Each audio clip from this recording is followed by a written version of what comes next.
महाराष्ट्राचा आवाज आपल्या हक्काचा। उल्हासनगर महानगरपालिकेचं सुपर स्पेशालिटी हॉस्पिटल आहे मारळजवळ। त्याच्यामध्ये जे प्लॅटिनम हॉस्पिटल्स यांना ते चालवायला दिलेलं आहे आणि त्यांच्याकडे काम करणाऱ्या एका राजू धावटकर नावाच्या सुरक्षा रक्षकाने काल आत्महत्या केली। खरं म्हणजे त्याला आत्महत्या करायला हॉस्पिटल प्रशासनाकडून प्रवृत्त केलं गेलेलं आहे। जी आम्हाला माहिती मिळालेली आहे त्याच्या पत्नीने माध्यमांना आणि काल आम्ही हॉस्पिटलला होतो जी माहिती दिली त्यानुसार जवळजवळ गेले 6-7 महिने तिथल्या 35 कर्मचाऱ्यांना पगार मिळालेला नव्हता। त्या 35 लोकांमध्ये राजू धावटकर सुद्धा होता। हवालदिल झालेला होता। फायनान्शियल आर्थिक तंगी सगळी होती। उसनवारी आणि कर्जामुळे परेशान होता आणि कर्ज ज्यांनी दिलं होतं ते मागणारे लोक सतत तगादा लावत होते। शेवटी त्याने या सगळ्याला कंटाळून काल गळफास घेऊन आत्महत्या केली। आपण जर नीट बघितलं तर ही आत्महत्या नाही आहे। उल्हासनगर महानगरपालिका, राज्य सरकार, इथले सगळे अधिकारी, प्रशासनिक, हॉस्पिटल प्रशासन यांनी संगनमताने केलेली ही हत्या आहे हे मी अत्यंत जबाबदारीने इथे नमूद करतोय। खरं म्हणजे राजू धावटकर सारखे असे लाखो लोक महाराष्ट्रामध्ये कंत्राटी पद्धतीने काम करतायत।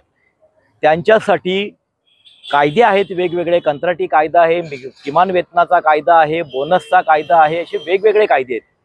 परंतु ह्याच्यामधल्या कुठल्याही कायद्याचं पालन हे महाराष्ट्रामधल्या कुठल्याही महानगरपालिकेमध्ये, नगरपालिकेमध्ये, कुठल्याही शासकीय निमशासकीय कार्यालयांमध्ये या कायद्यांचं पालन होत नाही आणि अधिकाऱ्यांना जरा पण भय नाही आहे की आपल्यावर कारवाई होईल। कारण राज्य सरकार स्वतः या कंत्राटदारांच्या पाठीशी आहे, भ्रष्ट अधिकाऱ्यांच्या पाठीशी आहे। अधिकाऱ्यांना कारवाईची भीती नसल्यामुळे कामगारांचं याच्यामध्ये शोषण होतंय। राजू धावटकरचा मुद्दा जर आपण बघितला तर या हॉस्पिटल प्रशासनाबरोबर म्हणजे प्लॅटिनम हॉस्पिटलचे डॉक्टर संजीत पॉल यांच्याबरोबर उल्हासनगर महानगरपालिकेने जो करार केलेला आहे त्या करारानुसार तिथल्या सगळ्या कर्मचारी कामगारांना किमान वेतनाप्रमाणे त्यांना पगार द्यायचा आहे। एकतर राजू धावटकरच्या आत्महत्येला ते हॉस्पिटल प्रशासन जबाबदार आहे की नाही आहे त्याची चौकशी झाली पाहिजे, त्याची चौकशी होईल। परंतु त्या ठिकाणी किमान वेतनाचं जे अटी शर्तीमध्ये उल्लेख आहे त्याचं अजिबात पालन केलं जात नाही। राजू धावटकरच्या आत्महत्येतून स्पष्ट झालेलं आहे। त्यांचा कुठलाही पीएफ, विमा वगैरे कुठल्याही गोष्टी भरल्या जात नाही आहेत, वेळेवर पगार दिले जात नाही आहेत। या महानगरपालिकेमध्ये आता अजीज शेख जे ज्या IAS झालेले आहेत, IAS होऊन उपयोग नाही, त्यांनी माणूस होण्याची गरज आहे, संवेदना त्यांच्यामध्ये असण्याची गरज आहे। या महानगरपालिकेमध्ये AM रामचंद्रनीचे अनेक कर्मचारी आहेत वॉटर सप्लायमधले। यांना सगळ्या कंत्राटदारांना आदेश असताना आयुक्तांचा सगळे किमान वेतनाप्रमाणे पगार देतात। फक्त AM रामचंद्रानी हा सरळ सांगतो की मी देणार नाही म्हणून आणि 20,000च्या जागी तो फक्त 10,000 रुपये पगार देतो। कुठलाही PF विमा वगैरे भरत नाही आणि त्याच्या विरुद्ध कारवाई करायला आयुक्त घाबरतात कारण तो भारतीय जनता पार्टी सारख्या एका पक्षाचा जिल्हाध्यक्ष आहे।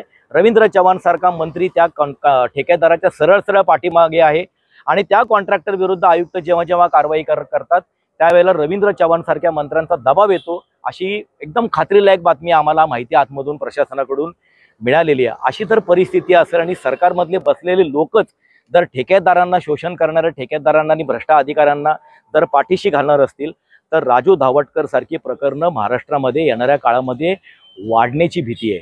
गेल्या 6 महिन्यामध्ये आम्ही इथे जी आंदोलनं केली त्या प्रत्येक आंदोलनामध्ये मी पत्रकारांशी बोलताना हे सांगितलेलं आहे की महाराष्ट्रामध्ये येणाऱ्या काळामध्ये बेरोजगारांच्या आत्महत्यांचं कदाचित उद्या सत्र सुरू होईल। परंतु सरकारमधले बसलेले लोक सत्तेच्या पाठीमागे आहे, त्यांचा धंदा पाणी व्यवस्थित चालू आहे, त्यांचं कमिशन वगैरे सगळा तो कमिशनवाला विकास आहे त्याच्यामध्ये ते मशगूल आहेत आणि सामान्य माणसं तर त्यांना काही पडलेलं नाही आहे। हे मुळातच हे सरकार जे आहे ते सामान्य माणसांचं प्रतिनिधित्व करणारं सरकार नाही आहे आणि त्यामुळे कामगार वर्गाबद्दल त्यांना जरा पण सहानुभूती नाही आहे आणि त्यामुळे राजू धावटकर सारख्या कामगाराचा इथे बळी गेलेला आहे। हे जे शहाड येथे उल्हासनगर महानगरपालिकेअंतर्गत जे सुपर स्पेशालिटी हॉस्पिटल चालू केलेलं आहे तर ह्या सुपर स्पेशालिटी हॉस्पिटलमध्ये रुग्णांना सेवा देण्याचं काम कमी होत आहे परंतु कंत्राटी कर्मचारी ते तिथे जे ठेवलेले आहेत त्यांचं शोषण करण्याचं काम जास्त प्रमाणामध्ये होत आहे आणि ही एक शंका देखील उपस्थित झालेली आहे की वारंवार अशा प्रकारे कंत्राटी कर्मचाऱ्यांचं शोषण करून त्यांना मृत्युमुखी पाडण्याची जबाबदारी जर हे सगळे जर प्रशासन करत असेल तर ही अतिशय लज्जास्पद बाब आहे। एकीकडे आपण पाहतो की निवडणुकी दरम्यान 500-1000 रुपये वाटले जातात, मटण बकरे कोंबड्या खाऊ घातल्या जातात आणि दुसरीकडे हेच शासन, हेच प्रशासन, हेच लोकप्रतिनिधी जर 6-6 महिने कंत्राटी कर्मचाऱ्यांचा पगार देत नसेल तर ही अतिशय निषेधार्थ बाब आहे। आणि त्याचमुळे आज राजू धावटकर सारख्या एका इसमानी, एका मुलानी, तरुण मुलानी आत्महत्या केलेली आहे आणि ह्याकरिता हे निषेध नोंदवण्याकरिता आज आम्ही इथे उपस्थित आहोत।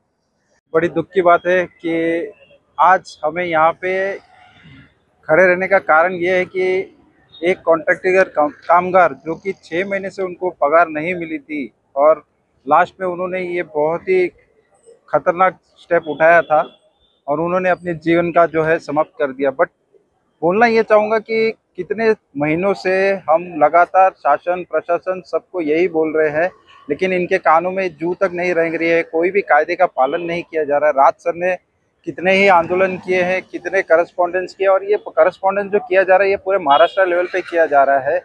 और ये बहुत ही दुख होता है ये सोच के, और यहाँ की जनता के लिए भी बहुत दुख होता है कि जिन्होंने ऐसे जनप्रतिनिधि को यहाँ पे चुन के दिया है। आपके माध्यम से ये जरूर मैं बोलना चाहूँगा, जैसे कि सबने एक संदेश तो दे दिया है कि सरकार को कोई निर्णय ठोस कदम लेना चाहिए, बट यहाँ के शहर की जनता के लिए भी मैं एक जो है संदेश देना चाहूँगा कि आने वाले चुनाव में आप ही हो जो इस शहर को बचा सकते हो, तो ऐसे जनप्रतिनिधि को बिल्कुल मत चुनिए जो आप ही में से लोगों का शोषण कर रहा है, जिनके ऊपर गुने दाखिल है और जो बिल्कुल अपने फायदे के लिए सिर्फ सोच रहे हैं और शहर का नहीं सोच रहे हैं। तो आपसे निवेदन होगा, कृपया आप ऐसे जनप्रतिनिधियों को ना चुने। अब पानी जो है वो सर से ऊपर जा चुका है। अगर आपको आपके शहर को बचाना है तो आपको ऐसे जनप्रतिनिधियों को बहिष्कार करना ही होगा। तुमच्या परिसरातील काही घडामोडी किंवा समस्या असतील तर आमच्या वृत्तवाहिनीला संपर्क करा आणि तसेच सतत अपडेट राहण्यासाठी आमच्या वृत्तवाहिनीला सबस्क्राईब करा आणि बेल आयकॉन दाबायला विसरू नका।